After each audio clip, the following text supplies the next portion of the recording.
नमस्कार दोस्तों, आपका अपना चैनल के YouTube प्लेटफॉर्म पर आपका तहे दिल से स्वागत। दोस्तों, तिहाड़ जेल में पिछले 2 महीनों से बंद मनीष सिसोदिया ने अब बिल्कुल मन बना लिया है कि वो अपने साथ अरविंद केजरीवाल को इस जेल में ज़रूर ले आएंगे, क्योंकि उन्हें अब पूरा भरोसा हो चला है कि अरविंद केजरीवाल उनके साथ सौतेला व्यवहार कर रहे हैं। हालांकि इस चीज़ का आभास तो उन्हें उसी दिन हो गया था जब उनसे तत्परता से डिप्टी सीएम और अन्य मंत्रालयों का कार्यभार छीन लिया गया था। और इतना ही नहीं, उनका जो सरकारी मकान है सिसोदिया का, वो भी खाली करवाने के लिए बड़ी तेज़ी दिखाई गई थी। तो उन्होंने सोचा कि भाई कुछ अपनी तकनीकी बाध्यताएं होगी, उन बाध्यताओं के तहत ये सब काम इस तेज़ी से किए गए होंगे। ये सोचकर थोड़ा सा उन्होंने अपने आप को, यानी सिसोदिया ने अपने आप को संभाल लिया। मगर हमारे अरविंद केजरीवाल साहब, उनके बारे में तो कहा ही जाता है कि ऐसा कोई सगा नहीं जिसको केजरीवाल ने ठगा नहीं। आम आदमी पार्टी के गठन के बाद से वो अपनी इस फितरत का परिचय लगातार देते चले आ रहे हैं। उनके साथ जितने भी जो लोग जुड़े हुए थे और जिनसे उनको अपने लिए चुनौती की आशंकाएं थे, उन तमाम लोगों को अपनी पार्टी से वो किसी न किसी बहाने से बाहर करते रहे। उनमें चाहे कुमार विश्वास हो, चाहे प्रशांत भूषण हो, चाहे जो अन्य लोग हैं, बहुत लोगों को उन्होंने अपनी पार्टी से बाहर निकालने में तमाम प्रपंच किए। अब जैसे ही शराब घोटाला सामने आया तो काफ़ी दिनों तक ये लोग इस तरह के किसी घोटाले को लेकर आनाकानी करते रहे, अपने आप को पाक साफ बताते रहे। बताने को तो आज भी बता रहे हैं, आज भी कह रहे हैं कि भाई हम कट्टर ईमानदार हैं। मनीष सिसोदिया से लेकर जो भी नेता हैं इनके, जो बड़े नेता हैं इनमें, वो साफ आज भी कह रहे हैं। मनीष और अरविंद केजरीवाल अभी भी कह रहे हैं कि भाई शराब घोटाले जैसा कोई घोटाला नहीं है, ये फर्जी मामला है, केवल उनकी पार्टी को बदनाम करने की कोशिश है। तो दोस्तों, विषय मेरा ये है कि मनीष सिसोदिया का अरविंद केजरीवाल से भरोसा पूरी तरह से टूट चुका है। और ये भरोसा पूरी तरह से उस वक्त टूटा है जब अरविंद केजरीवाल को सीबीआई दफ्तर में या सीबीआई मुख्यालय में पूछताछ के लिए बुलाया गया। और जब उन्हें पूछताछ के लिए बुलाया गया तो उस दिन उनसे करीब 56 सवाल किए गए और पूछताछ लगभग 9.5-10 घंटे चली। 9.5-10 घंटे की पूछताछ में कहा जा रहा है कि अरविंद केजरीवाल ने शराब घोटाले से जुड़े जो भी सवाल उनके सामने रखे गए और उनको जो आईना दिखाया गया, उसको देख सुनकर उनके होश उड़ गए।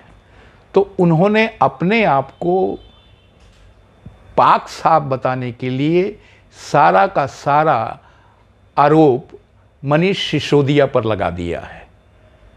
और मनीष सिसोदिया को अपने सूत्रों से जब इसकी जानकारी मिली तो भाई जाहिर सी बात है कि उनका मन टूट गया, उनका भरोसा उठ गया अरविंद केजरीवाल से। और होना है ये तो भाई, कोई व्यक्ति जिसके लिए आपने ये सब किया है, जिसके साथ इतने सालों से इस कदर जुड़े रहे हैं और एक दूसरे के लिए साथ देने की बातें करते रहे हैं, उसमें से उनका अपना मुख्यमंत्री उनका साथ छोड़ने के लिए इस तरह का रवैया अपना सकता है, तो जाहिर सी बात है कि मनीष सिसोदिया क्यों पीछे हटेंगे।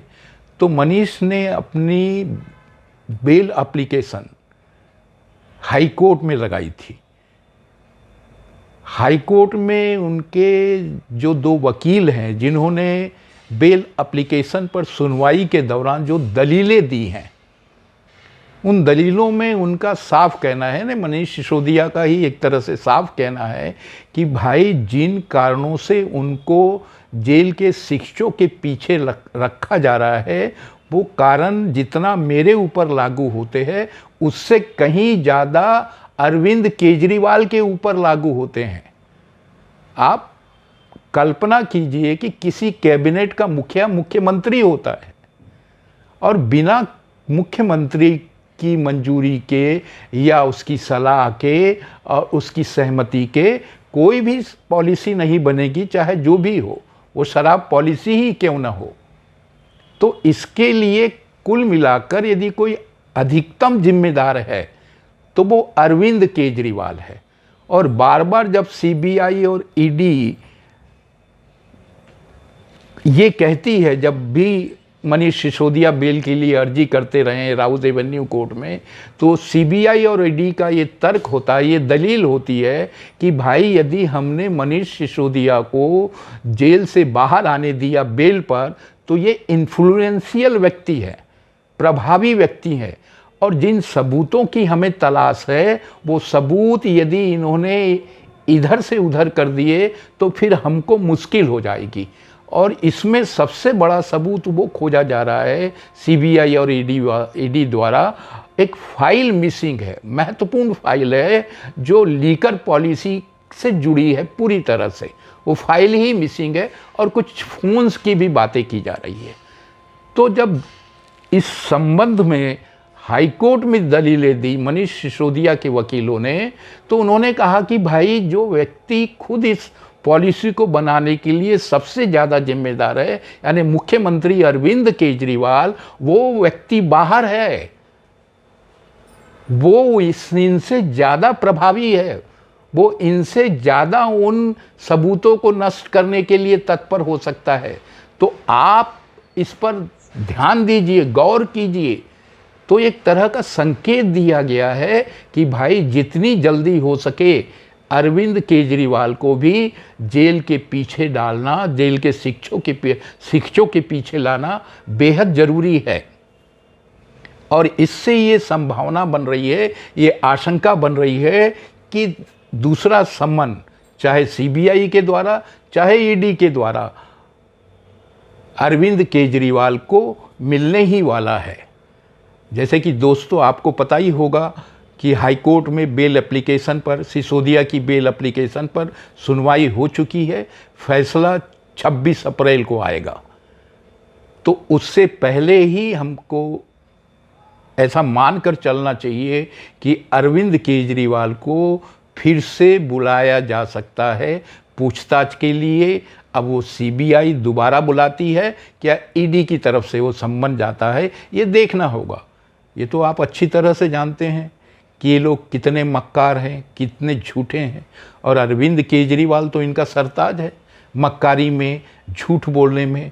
जिस दिन उनको अरविंद केजरीवाल को सीबीआई मुख्यालय पूछताछ के लिए बुलाया गया था, आपने गौर किया होगा कि उससे एक दिन पहले इन सज्जन ने अपने बारे में कहा था कि वो इनकम टैक्स के कमिश्नर थे, और कमिश्नर होते हुए वो चाहते तो करोड़ों रुपया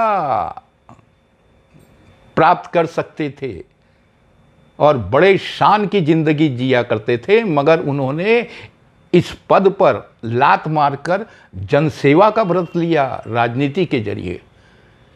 अरे मक्कार, अरे भाई झूठे, तुम यहीं इतने ही झूठे नहीं हो। इन शख्स ने कहा था वो कि भाई कि ये बहुत पढ़े लिखे, बहुत कुशाग्र बुद्धि है। मगर आपको जानकर ताज्जुब होगा कि इनका आईआईटी में जो एडमिशन हुआ था वो कॉम्पिटिटिव एग्ज़ाम के जरिए नहीं हुआ, प्रतियोगी परीक्षा के जरिए नहीं हुआ, ये कोटे से गए आईआईटी में पढ़ाई करने के लिए। तो दोस्तों ये व्यक्ति इस कदर झूठा है, इस कदर फ्रॉड है कि उसकी कल्पना भी नहीं कर सकते। जिस दिन इस व्यक्ति ने कहा, इस शख्स ने कहा कि वो इनकम टैक्स कमिश्नर के पद को लात मार कर आए हैं राजनीति में लोगों की सेवा करने के लिए, उसके दूसरे ही दिन IRS एसोसिएशन ने प्रेस नोट जारी कर कहा कि अरे भाई तुम्हारी तो छोड़ो, तुमने तो कब का छोड़ दिया है IRS को, आपकी बैच के जो लोग हैं वो भी अभी तक इनकम टैक्स कमिश्नर नहीं बने हैं। आप कल्पना करिए साहब कि ये व्यक्ति किस कदर लोगों को गुमराह कर सकता है, हर कदम पर गुमराह कर रहा है। अन्ना हजारे को गुमराह किया, पिछले 3 टर्म से मुख्यमंत्री बनकर दिल्ली की जनता को गुमराह कर रहा है, LG के साथ जब न तब रार करने लगता है, उनसे टकराव की नीति अख्तियार कर रखी है। तो ये लोग इतने घातक हो गए हैं इस लोकतंत्र के लिए, जब मर्जी आती है विधानसभा का विशेष सत्र बुला लेते हैं। वो इसलिए नहीं कि लोगों के मुद्दे पर वहाँ चर्चा करनी है, जो बहुत ज़रूरी मुद्दे, कई ऐसे ज़रूरी मुद्दे हैं जिस पर चर्चा करना सदन में बेहद ज़रूरी है, मगर उसके लिए उन्होंने कभी भी विधानसभा का विशेष सत्र नहीं बुलाया। मगर जब उनको मोदी को गाली देना होता है, LG पर निशाना साधना होता है, तो ये मक्कार व्यक्ति अरविंद केजरीवाल विधानसभा का विशेष सत्र बुलाकर जनता के टैक्स के करोड़ रुपए को इस तरह से जाया करता है साहब। इसलिए इन लोगों से आपको हमको छुटकारा पाना होगा, अन्यथा ये आने वाले समय में और घातक हो जाएंगे। दोस्तों, आज के अंक में इतना ही। धन्यवाद।